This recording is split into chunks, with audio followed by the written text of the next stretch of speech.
ही खऱ्या अर्थाने पोलिसांची हिटलरशाही आणि दडपशाही आहे. एका बाजूला आपण बघितलं असेल तर विद्यार्थ्यांना नेहमी भीती दाखवण्यात येते की तुमच्यावरती गुन्हे दाखल करू, तुमचं कॅरेक्टर सर्टिफिकेट मिळणार नाही. त्यांनी तुम्हाला पुढच्या ॲडमिशन्सला परदेशी शिक्षणाला जायचं असेल तर व्हिसा पासपोर्ट ॲडमिशन्सला, त्याच पद्धतीने कुठे नोकरी घ्यायची असेल तर नोकरी मिळवायला हा खूप मोठ्या प्रकारचा त्रास हा कॅरेक्टर सर्टिफिकेटमुळे पोलीस ह्या युवकांना आणवतो.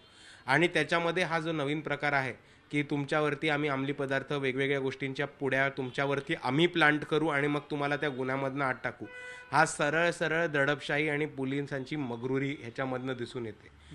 एका बाजूला पोलिसा दिल्लीमध्ये खूप मोठ्या प्रकारे हिंसाचार करतात, त्याच्या विरुद्ध भारतामध्ये आंदोलन होतं आणि मग तिकडे पोलीस येऊन म्हणतात की तुम्ही आमच्याच हिंसाचाराच्या विरुद्ध आंदोलन केलं तर आम्ही तुमच्यावरती ड्रग्ज प्लांट करून तुम्हाला ड्रग्जच्या गुन्ह्याखाली आतमध्ये टाकू.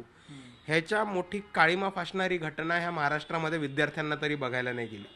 आणि माझं म्हणणं आहे की हे सगळं चालू असताना गृहमंत्री आणि मुख्यमंत्री झोपतात कशाला?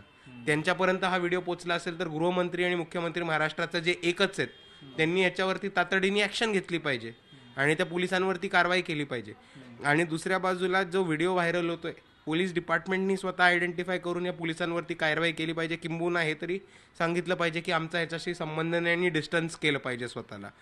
पण जर विद्यार्थ्यांना पोलीसच धमकी देत असेल की आम्हीच तुमच्यावरती गोष्टी प्लांट करू आणि आम्हीच तुमच्यावरती गुन्हे दाखल करू आणि त्याची कारवाई पण आम्हीच करू आणि आम्हीच तुम्हाला जेलमध्ये टाकू, तर मग पोलीस विद्यार्थ्यांना संरक्षण द्यायला आहे का पोलीस विद्यार्थ्यांचं जीवन खराब करायला आहे, हा प्रश्न सगळ्यात पहिले लोकांना पडतो. आणि जर हे सरकार पोलिसांची दडपशाही अशाच पद्धतीने चालवणार असेल तर इकडचा विद्यार्थी ही सरकार बदलल्याशिवाय राहणार नाही. आपण बघतोय की